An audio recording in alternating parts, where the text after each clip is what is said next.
Hello everyone, welcome back to my YouTube channel Tawarik. I am Akanksha Manna and in December 2025, I have qualified for Assistant Professor and admission to PhD. इस video में हम बात करेंगे क्या हमें marathons को करना चाहिए या नहीं। इस टाइम पे सबसे ज़्यादा आपको जो वीडियोस मिलेंगी हर यूट्यूब चैनल पे, चाहे वो छोटे से छोटा ही चैनल क्यों ना हो, उस वीडियोस में आपको क्या इम्पॉर्टेंट है वो मिलता है या नहीं है, या फिर क्या मैराथन आपके जैसे कुछ मैराथन्स होती है वो आपकी 5 आवर्स की होती है, कुछ 10 आवर्स की होती है, कुछ तो 12 आवर्स की होती है। एग्ज़ाम्पल के तौर पे जैसे तलवीर सर की जो क्लासेस होती है उनकी क्लासेस 12-12 घंटे भी होती है पेपर 1 के लिए। उनके यूट्यूब चैनल का नाम है कॉमर्स नेट अचीवर्स। और आपके एक हो जाते हैं जैसे JRF अड्डा पे जो अदिति मैम पढ़ाती हैं, उस पे भी आजकल मैराथन स्टार्ट हो चुके हैं, टेक्स्ट बुक पे हो चुके हैं। टेक्स्ट बुक के साथ में आपका PW UGC नेट पे भी हो है, आप वहाँ पे भी देख सकते हैं। अड्डा 24/7।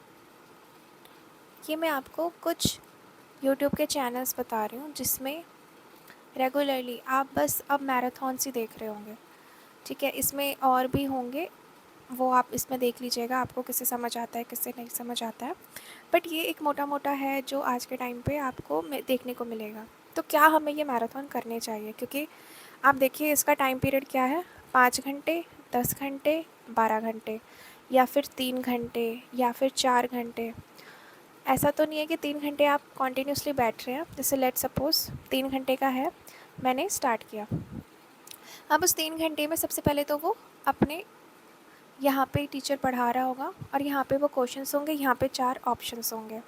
उस 4 ऑप्शन को करने के बाद में जब नेक्स्ट उनका पेज आएगा, उस स्लाइड पे आपको यहाँ पे उनका डिस्क्रिप्शन मिलेगा, जो कंटेंट होगा वो। अगर आपका ये क्वेश्चन सही है तो आप इसमें से ऐड कर सकते हैं, पर अगर आपका गलत है तो आप क्या करेंगे, फिर आप इसको फिर से दोबारा से पढ़ेंगे और एक कॉपी में अच्छे से नोट डाउन करेंगे। क्योंकि अगर आपका सही है तो सही वाले में तो आपको सिर्फ कुछ चीज़ें ही नोट करनी होगी, बट गलत होगा तो आपको उसको ढंग से करना पड़ेगा, ठीक है। अब मान लीजिए आपका 3 घंटे का ही था, तो उस 3 घंटे में आपको कम से कम भी 3 घंटा इसमें ऐड, तो आपको कम से कम 4 घंटा लग जाएगा एनालाइज करने में। फिर मतलब जो भी आप इसमें नोट डाउन वगैरह करेंगे, आपको उस 3 घंटे को कम से कम 4 घंटे लगेंगे। उसके बाद आपको 2 घंटा और 1 घंटा लग जाएगा उस PYQ को याद करने में। क्योंकि ये मेरे साथ भी हुआ था और एज एन एस्पिरेंट ही मैं आपको इस चीज़ में बताऊंगी कि आपको उसमें टाइम लगता है। क्योंकि जब आप उसमें पॉज करते हैं, जैसे आपने कोई क्वेश्चन पढ़ा तो आप उस क्वेश्चन के साथ में वो 4 ऑप्शंस को भी बाद में फिर एनालाइज़ करते हैं। और ऐसा होता है कि जब यूट्यूब पे कोई पढ़ाता है तो मैराथन्स में वो इसको एनालाइज़ करवा देते हैं कि ये क्यों गलत है। बट अगर वो नहीं करवाते हैं तो फिर से आपको इस पे बैठ के करना ही पड़ेगा, क्योंकि आपके ये PYQ ही होते हैं। जैसे मैं आपको हिस्ट्री के अगर टीचर्स बताऊं, तो मैंने इन दोनों टीचर्स को फॉलो किया था, Ashwini sir and Shubhangini ma'am. Ashwini sir text book से हैं एंड शुभांगिनी मैम फ़िज़िक्स वाला की टीम से हैं। तो ये सिर्फ हिस्ट्री के पेपर के लिए है जिनका पेपर 2 हिस्ट्री है। आप उनके मैराथन्स को फॉलो कर सकते हैं, आप उनकी वीडियोस को कर सकते हैं, ठीक है। अब ये वो स्टूडेंट कर सकते हैं। अब हम इस पे भी बात कर लेते हैं कि हमें कौन से स्टूडेंट को करना चाहिए और किसको नहीं। ये टाइप 1 स्टूडेंट हो गए और यहाँ पे हमारे हो गए टाइप 2। ये हमारे स्टूडेंट्स की कैटेगरी है।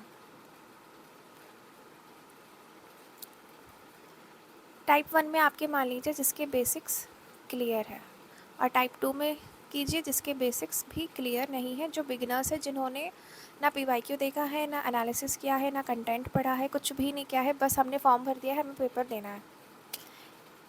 टाइप 1 के हैं जिन्होंने PYQ किए हैं, जिन्होंने रिवीजन जो है अपना स्टार्ट कर दिया है, ठीक है।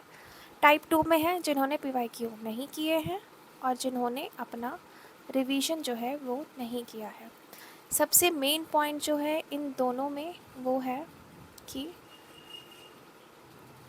वीक पॉइंट जो है वो क्या एनालाइज़ किया है या नहीं। अगर आप टाइप 1 से हैं तो आपने किया है, या फिर आप टाइप 2 से हैं किया है या नहीं। अगर आप टाइप 1 में हैं, अगर आपके बेसिक्स क्लियर हैं, आपने पीवाईक्यू किया है, रिवीजन किया है, तो आप मैराथन्स को कीजिए। मैराथन्स करना फिर आपके लिए बेनिफिट है।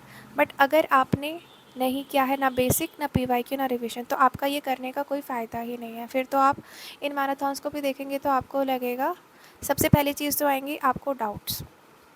ये तो मैं आपको इन्फिनिटी परसेंटेज पे कह सकती हूँ कि आपको डाउट्स आएंगे, क्योंकि मेरे को भी आते थे। जब क्वेश्चन आते थे तो तब ऐसा लगता था कि हमें तो क्यों नहीं आ रहा है, स्टार्ट ही तो किया है, आना चाहिए, कुछ तो पढ़ा ही है। क्योंकि 5 साल हम मास्टर्स और ग्रेजुएशन में लाके हम 5 साल जो है वो पढ़ते हैं, ठीक है, 5 ईयर्स का हमारा टोटल होता है। अब पढ़ते हैं तो आता है, नहीं आता तो फिर लगता है कि क्यों नहीं आता है। सेकेंड, आपको ना जो आपका कॉन्फिडेंस है, मैं सेम परसेंटेज पे कहूँगी, आपका वो लूज़ होगा, ये श्योरिटी है। तो आप अभी क्या कर सकते हैं, अगर आपके बेसिक्स क्लियर नहीं है, ठीक है, बेसिक्स नहीं है, पीवाईक्यू नहीं है, एनालिसिस नहीं है, मतलब आपका जो भी है कंटेंट से रिलेटेड वो अगर आपका नहीं है, तो आप क्या कर सकते हैं, आप मैराथन्स वही देखिए जिसमें आपको कॉन्सेप्ट की क्लैरिटी मिल रही है, जिसमें कॉन्सेप्ट प्लस पीवाईक्यू है, आप उसको देखिए। जो आपकी 10 मिनट सीरीज़ है, आपको हर यूट्यूब चैनल पे मिल ही जाएगा, क्योंकि पीडब्ल्यू निशांत सर, गुलशन मैम पेपर 1 करवाते हैं, ठीक है, Nishant sir and Gulshan ma'am. तो आपको उनकी ये 10 मिनट सीरीज़ मिल जाएगी। ये हो गया पीडब्ल्यू का, ठीक है। जेआरएफ अड्डा पे भी आपको मिल जाएगी 10 मिनट की सीरीज़, 10 मिनट 5 मिनट उनकी सीरीज़ होती है, आपको वहाँ पे मिल जाएंगी। अदिति मैम उनकी फाउंडर है, तो अदिति मैम के आई वुड सजेस्ट कि आप ज़्यादातर देखें, क्योंकि उनका पढ़ाने का ना तरीका जैसा भी है हमें समझ आता है, ठीक है। अगर आप सिर्फ पीडब्ल्यू का भी करेंगे तो भी आपका काफ़ी है, इतना मुश्किल नहीं है, क्योंकि कॉन्सेप्ट जो है वो गुलशन मैम और निशान से बहुत अच्छे से करवाते हैं। मैंने रिलाय पीडब्ल्यू पे ही किया था ज़्यादातर, पीडब्ल्यू, जेआरएफ अड्डा, कुमार भारत, तलवीर सर, ये कंटिन्यू में फिर मतलब हर अटैम्प्ट के साथ मैंने कुछ कुछ ऐड करते गई हूँ, बट ये आपको इतना समझ आ जाएगा, ठीक है। तो टाइप 2 स्टूडेंट के लिए बेटर है कि अगर आपने नहीं किया है तो आप सिर्फ वही वीडियोस देखिए जिसमें कॉन्सेप्ट और पीवाईक्यू दोनों चीज़ हो रही है, ठीक है। जेआरएफ अड्डा देख सकते हैं आप, या फिर पीडब्ल्यू देख सकते हैं। पेपर 1 के लिए मुझे टेक्स्ट बुक का नहीं पता, क्योंकि मैंने इतना रेफ़र नहीं किया था, और ना ही मैंने और कोई चैनल किया था, मैंने यही 2-3 चैनल्स ही किए थे, ठीक है। और अगर आप टाइप 1 के स्टूडेंट हैं तो टाइप 1 में आपका मतलब मैं तो ये मानूँगी जैसे आप मेरे ही कैटेगरी के स्टूडेंट हैं, जिनका बेसिक्स भी क्लियर है, जिनका एनालिसिस भी हो रखा है, जिनका कॉन्सेप्ट भी क्लियर है, उनको वीक पॉइंट भी पता है। जैसे मेरा वीक पॉइंट है पेपर 1 में maths. Even after I have qualified for assistant professor, I have qualified net, but still मेरा मैथ्स और कुछ क्वेश्चंस डीआई के। मैथ्स का तो मेरे को हमेशा ही फेयर रहेगा, मुझे ऐसा लगता है, क्योंकि उसमें क्या आपको पेपर में आ जाएगा पता नहीं। मैंने 4 अटैम्प्ट दिए हैं, चौथे में मेरा असिस्टेंट प्रोफेसर क्वालिफाई हुआ है, तो फर्स्ट, सेकंड और थर्ड में मेरा जो क्वेश्चन से रह जाता था वो सिर्फ मैथ के ही पॉइंट ऑफ व्यू से रहता था, क्योंकि मैथ्स के जो क्वेश्चन है ना वो हमेशा ही फेयर आउट करते थे। कभी कभी मैथ्स क्वेश्चन अच्छे आते थे, कभी नहीं। इस बार जो क्वेश्चन आए थे मैथ्स के, मेरे से आई गेस 3 या 4 आए थे, उसमें से मेरे 1 या 2 ही हुए होंगे सर, मतलब पूरे तो होते ही नहीं है, ठीक है। अगर आपके 4 क्वेश्चन आ रहे हैं, ठीक है, मतलब मान लीजिए आपके मैथ्स में, अगर आपके मैथ्स में क्वेश्चन 4 आ रहे हैं, तो अगर आपका 2 भी सॉल्व हो रहा है तो बहुत है। मुझे तो इतना लगता है मैथ्स में अगर इतना आ जाना बहुत है ना। तो अगर आप मेरी तरह स्टूडेंट है जिसका मैथ्स और डीआई थोड़ा वीक है, तो आप क्या कर सकते हैं, आप अपनी जो कॉन्सेप्चुअल क्लैरिटी है, अब जो थ्योरी है बेसिकली, जैसे पेपर 2 हिस्ट्री का भी थ्योरी आता है और बाकी आते हैं, तो हम उन थ्योरीज़ को बहुत अच्छे से कर लें ताकि हमारा ये जो है वो सारा सॉल्व हो जाए, ठीक है। मैथ्स वगैरह का जो डर वगैरह है, तो इसमें आप क्या कर सकते हैं, अब मैराथन्स को ना मैं आपको मैराथन की एक स्ट्रैटेजी बताती हूँ जो मैं फॉलो करती हूँ। जैसे आपका ये मैराथन का डैशबोर्ड है, ठीक है, यहाँ पे टीचर पढ़ा रहा है, यहाँ पे आपके क्वेश्चन है, यहाँ पे 4 ऑप्शंस हैं। फर्स्ट आपने क्वेश्चन देखा, अब हमारे ना, मैं ऐसा अज्यूम कर रही हूँ जैसे आपका मेरी तरह क्वेश्चन भी प्रिपेयर है, आपने पीवाईक्यू भी बहुत अच्छे से कर रखे हैं, आपके बेसिक्स तो ऑलरेडी क्लियर ही है, आपका कंसेप्चुअल क्लैरिटी भी है, आपने जितना भी एनालिसिस है, और आपके जो वीक पॉइंट है, सबसे ज़्यादा जो वीक पॉइंट है आपने उसको बहुत अच्छे से किया है, मैं ये एक्सपेक्ट कर रही हूँ। तो इस तरह के स्टूडेंट क्या कर सकते हैं, जैसे आपने ये 4 ऑप्शन देखे, इसमें से मान लीजिए ये क्वेश्चन मुझे आता था, जो सेकंड वाला स्लाइड होगा मैं उसके शॉर्ट नोट्स बनाऊंगी, मैं उसके टाइप 2 स्टूडेंट की तरफ ढेर सारे नोट्स नहीं बनाऊंगी। जैसे मेरा ये शीट है, मैंने यहाँ पे लिखा और यहाँ पे मैंने वो शॉर्ट नोट्स को लिख लिया, ठीक है। फिर नेक्स्ट क्वेश्चन आया, मैंने नेक्स्ट में भी ऐसे किया। बट कुछ क्वेश्चन होंगे जैसे इंस्क्रिप्शन के क्वेश्चन है, ऐसा हमेशा हुआ है जब भी शुभांगिनी मैम ने या फिर अश्विनी सर ने करवाया है, तो मेरे को हमेशा यही रहता था कि मेरे इंस्क्रिप्शन के क्वेश्चन ही हमेशा उलट पुलट होते थे, क्योंकि वो स्टेटमेंट बेस्ड आते थे और स्टेटमेंट बेस्ड हमेशा ही कंफ्यूजिंग होते हैं। कभी कभी तो ऐसे होता था कि मुझे बिल्कुल नहीं आता, तो उसके लिए मैं थोड़ा सा स्पेस एक्स्ट्रा छोड़ती थी लास्ट में यहाँ पे। जैसे कोई भी टॉपिक है, जैसे मैं यहाँ पे टॉपिक भी लिखती थी तो एंशियंट, मिडीवल, ठीक है, और मॉडर्न, मेरे ये 3 शीट ही होते थे। अब 3 शीट में यहाँ पे 1 नंबर होता था तीनों का। जैसे मेरा एंशियंट का फर्स्ट और सेकंड साइड ख़त्म हो गई, तो ये मेरी थर्ड साइड होगी, तो ये सेकंड पेपर, ठीक है, तो ये एंशियंट का ही सेकंड पेपर है। फिर मॉडर्न और मिडीवल का, जैसे ये मॉडर्न है और ये मिडीवल है, तो आप MAD ऐसे करके लिख सकते हैं।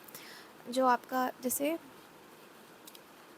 मैं क्लियर बनाती हूँ, जैसे ये आपका शीट है, मैंने यहाँ पे लिख दिया एंशियंट, ठीक है। एंशियंट का इट डजेंट मैटर वो कौन सा क्वेश्चन है आपका, क्या है, आपने यहाँ से स्टार्ट किया, आपका मतलब ये आपका पेज है, तो आपने यहाँ से स्टार्ट किया, तो आपने फर्स्ट यहाँ पे लिखा, यहाँ पे आपने एक वो बॉक्स सा बना लिया। अगर वाइट शीट आप यूज़ करें, क्योंकि मैं वाइट शीट यूज़ करती थी अपने नोट्स बनाने के लिए, तो आपने यहाँ पे लिख दिया, जैसे कोई भी टॉपिक है, जैसे मौर्य का क्वेश्चन है तो उसके इंस्क्रिप्शन का आया, मैंने यहाँ पे लिख दिया। सेकंड, आपने फिर एक बॉक्स बनाया, यहाँ पे लिख दिया आपने जॉन से जिसका पढ़ा था, मतलब ऐसे करके, ठीक है। मतलब इससे ये होगा कि आपके ना एंशियंट, मिडीवल और मॉडर्न, ये जो आपके पेजेस हैं ना, ये एंशियंट, मिडीवल और मॉडर्न के, आपके इसी में फिर कंटिन्यू होते जाएंगे। आपको ऐसा नहीं रहेगा कि आपको, मतलब आपने ढेर सारा ये नोट्स बना लिए, आपके कंपाइलेशन मान लीजिए 10 या 100 पेज हो गए शॉर्ट नोट्स के, और आप फिर उसको दोबारा दोबारा पढ़ रहे, लेकिन समझ रहे हैं। क्योंकि 100 पेज में इसलिए कह रही हूँ क्योंकि पेपर से पहले अगर आप ढंग से पढ़ेंगे तो आपके हो ही जाएंगे। जब हम मैराथन्स लगाते हैं, जब हमें क्वेश्चंस नहीं आते हैं, जब हम एक्स्ट्रा ऐड ऑन करते हैं, तो इतने शीट हो ही जाते हैं, और एग्ज़ाम से पहले आप पढ़ते ही हैं। अगर आपको 50 डेज स्ट्रैटेजीज़ की वीडियोस भी देखनी है तो आप मेरे यूट्यूब चैनल पे जाके देख सकते हैं। तवारीख पे आपको प्लेलिस्ट में मिल जाएगा, स्ट्रैटेजी की जो प्लेलिस्ट है उसमें आपको मिल जाएगा कि मैंने 50 डेज़ को कैसे ब्लूप्रिंट में सॉल्व किया है, कि मुझे 50 डेज़ में क्या क्या करना है और क्या नहीं करना है। तो आई होप आपको ये मैराथन की जो वीडियो है आपको समझ आई होगी कि हमें किस मैराथन को देखना चाहिए, किस मैराथन को नहीं देखना चाहिए, किस स्टूडेंट को क्या करना चाहिए बेसिकली। क्योंकि अभी आपके पास मिला जुला के भी अगर आपके 22 जून से पेपर हैं, तो आपके मोस्ट प्रोबेबली अभी आपके पास टाइम तो है, ये भी नहीं कहेंगे कि हमारे पास टाइम नहीं है। 45 डेज़ आप मान सकते हैं, है ना।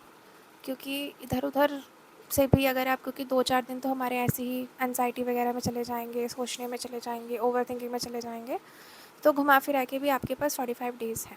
तो आई होप आपको ये समझ आया होगा, और आपको इस वीडियो से हेल्प मिली होगी। अगर आपको कोई भी और इन्फो चाहिए तो आप इस वीडियो के कमेंट सेक्शन में डाल सकते हैं। इस चैनल का नाम तवारीख है। अगर आपको मेरी वीडियो समझ आए, आपको मेरी वीडियोस अच्छी लगे, तो प्लीज़ फॉलो कीजिए एंड सब्सक्राइब। Thank you.